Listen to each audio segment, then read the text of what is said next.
আমাদের যে মহান মুক্তিযুদ্ধে লাখো লাখো শহীদের রক্তের বিনিময়ে আমরা স্বাধীনতা পেয়েছি, এই বিজয়ের মাসে আমরা তাদের স্মরণ করছি স্বাধীনতার ঘোষক শহীদ প্রেসিডেন্ট জিয়াউর রহমানকে, এবং স্মরণ করছি বাংলাদেশ প্রতিষ্ঠা হওয়ার পর স্বাধীনতার সার্বভৌমত্ব রক্ষা, গণতন্ত্র পুনরুদ্ধার এবং দেশের মানুষের অধিকার প্রতিষ্ঠার জন্য দীর্ঘ এই সময়কালে যারা প্রাণ দিয়েছে, ত্যাগ স্বীকার করেছে, আজকে আমরা তাদের সবাইকে স্মরণ করছি।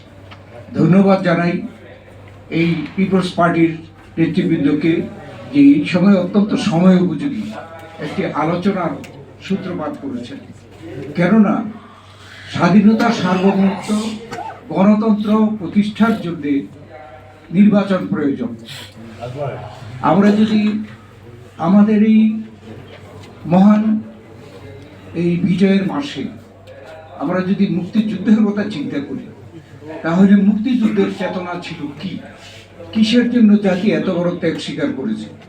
ওই স্বাধীনতা, সার্বভৌমত্ব অর্জন, গণতন্ত্র, দেশে অর্থনৈতিক মুক্তি, দেশের শান্তি এবং শৃঙ্খলার মধ্য দিয়ে একটি জাতিকে নিজের পায়ে দাঁড়িয়ে উন্নত জাতি হিসাবে প্রতিষ্ঠিত করার জন্য। কিন্তু আমরা কি দেখেছি? দুর্ভাগ্যজনক হলেও সত্যি যে সেই মুক্তিযুদ্ধের পরে যে আমরা স্বাধীন হলাম, স্বাধীনতার পরে যে সরকার আসলো, সেই সরকার কিন্তু আমাদের সেই মুক্তিযুদ্ধের চেতনাকে প্রথম থেকেই ভুলণ্ঠিত করতে শুরু করে। স্বাধীনতার সার্বভৌমত্ব হুমকির সম্মুখীন হয়েছে। আপনারা যারা ৭২ থেকে ৭৫ এই সময়টাকে আপনারা পর্যালোচনা করবেন, আপনারা দেখবেন সে সময় গণতন্ত্রকে হত্যা করে বাকশাল প্রতিষ্ঠা করা হয়েছে, একদলীয় শাসন, সব রাজনৈতিক দল বাতিল, সংবাদপত্রের স্বাধীনতাকে সম্পূর্ণ ধ্বংস করা হয়েছিল। 4টি সরকারি সংবাদপত্র ছাড়া সকল সংবাদপত্র বন্ধ করে দেওয়া হয়েছিল।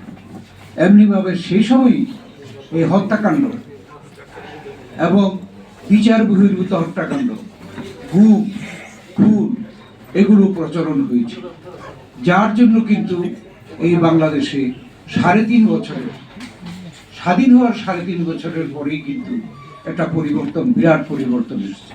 পরিবর্তন এসেছে 15ই আগস্টের মাধ্যমে, পরিবর্তন এসেছে 7ই নভেম্বরে সিপাহী জনতার বিপ্লবের মাধ্যমে।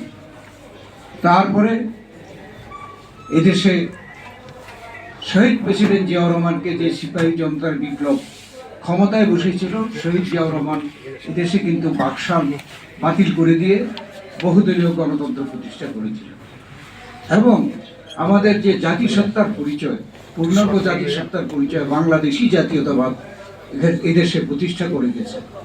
আরও অনেক বিষয়ে তিনি 19 দফা কর্মসূচির মাধ্যমে, রাষ্ট্রীয় অনেক পদক্ষেপের মাধ্যমে দেশকে স্বয়ংসম্পূর্ণ করার জন্য তিনি পদক্ষেপ গ্রহণ করেছিলেন। তাকে আবার হত্যা করে এদেশে গণতন্ত্র আবার হত্যা করা হলো।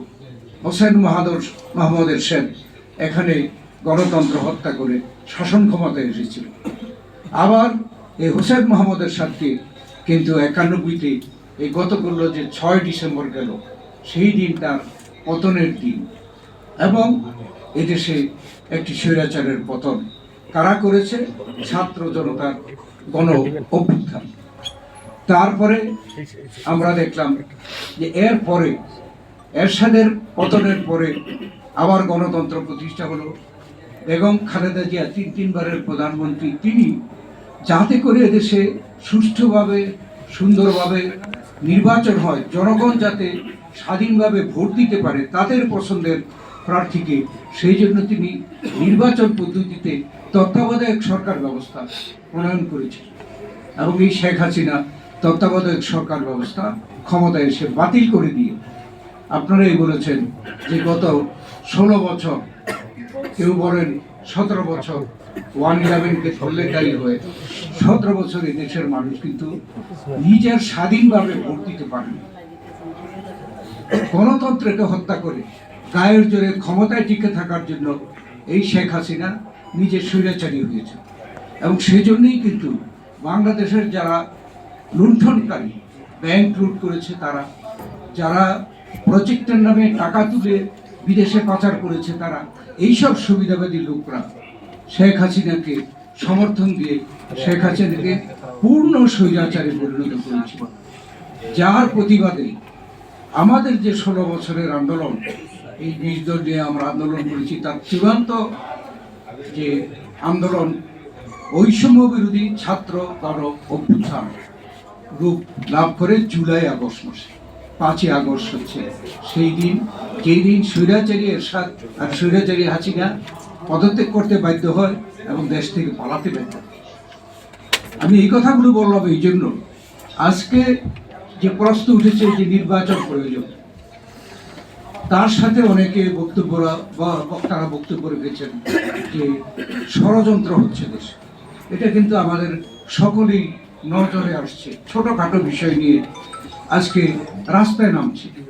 এই বিষয়গুলো কিন্তু ছিল আগে, কিন্তু কখনো কেউ রাস্তায় নামেনি।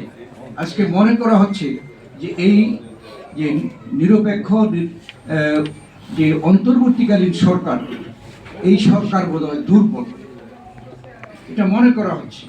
এবং সেই কারণেই আজকে শেখ হাসিনা ভারতে বসে থেকে বাংলাদেশ নিয়ে নানা ষড়যন্ত্র করতে সাহস পাচ্ছে এবং ভারতও সেখানে উস্কানি দিতে সাহস পাচ্ছে। আজকে আমাদের এই জায়গায় আমরা আমাদেরকে এই ব্যাপারে সজাগ, সচেতন এবং সাহসী ভূমিকা দিতে হবে। এখানে কয়েকটি বিষয়, আমরা বর্তমানে যারা সরকার, অন্তর্বর্তীকালীন সরকার, অনেকে ভুলে তত্ত্বাবধায়ক সরকার বলে গেলেন, তারা কিন্তু তত্ত্বাবধায়ক সরকার না। এই অন্তর্বর্তীকালীন সরকার এসেছে, তাদেরও একটা মানুষের প্রত্যাশা আছে তাদের উপরে, তাদেরও কিন্তু একটা কমিটমেন্ট বা একটা ওয়াদা আছে জনগণের প্রতি। কি কথা বলে এসেছে? বৈষম্য বিরোধী আন্দোলনের তারা ফসল, অতএব এখানে বৈষম্য দূরীভূত করতে হবে, সেই ব্যাপারে সংস্কার প্রয়োজন। কিন্তু সেই সংস্কার অতি দ্রুত করতে হবে, কারণ অন্তর্বর্তী সরকারের সময় এটা অনির্দিষ্ট থাকে না, নির্দিষ্ট হতে হয়। এবং এই সংস্কারের প্রস্তাব তারা করছেন।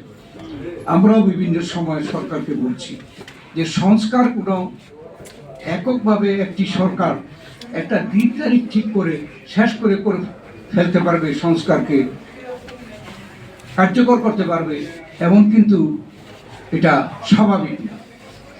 সংস্কার আপনারা শুরু করেন, যে সংস্কার আপনারা শুরু করবেন শেষ না হলে পরবর্তী নির্বাচিত সরকার সেই সংস্কারকে সমাপ্ত করবে। সেই জন্য সেই উছিলা দিয়ে, সংস্কারের উছিলা দিয়ে অনিশ্চিতকালের জন্য ক্ষমতায় থাকাটা কোনো বুদ্ধিমানের কাজ হবে না। দ্বিতীয় হচ্ছে, এই সরকার বলেছে জনগণের অধিকার ফিরিয়ে দেওয়ার জন্য এই সরকার দায়িত্ব নিয়েছে। তো জনগণের অধিকারের মধ্যে প্রধান অধিকার হচ্ছে ভোটের অধিকার। তো এই সরকারের তো যত সংস্কার প্রস্তাব হোক না কেন, সর্বপ্রথম এবং অগ্রাধিকার প্রস্তাব হওয়া উচিত নির্বাচন কমিশন থেকে শুরু করে নির্বাচন পর্যন্ত নির্বাচনের ব্যাপারে সংস্কার ঘোষণা করে একটা রোড ম্যাপ দেওয়া, যে ওই দিনই নির্বাচন। আজকে আমাদেরও এই যুক্তি যে যদি দেশে নির্বাচনের রোডম্যাপ ঘোষণা করা হয়, তাহলে জনগণ নির্বাচনের প্রতি তারা মুখী হয়ে যাবে, নির্বাচনমুখী। আর নির্বাচনমুখী হয়ে গেলে আমার বিশ্বাস আজকে যে ছোটখাটো ষড়যন্ত্র করার চেষ্টা করা হচ্ছে, এই ষড়যন্ত্র জনগণের কাছে পাত্তা পাবে না, জনগণ নির্বাচনমুখী হয়ে যাবে।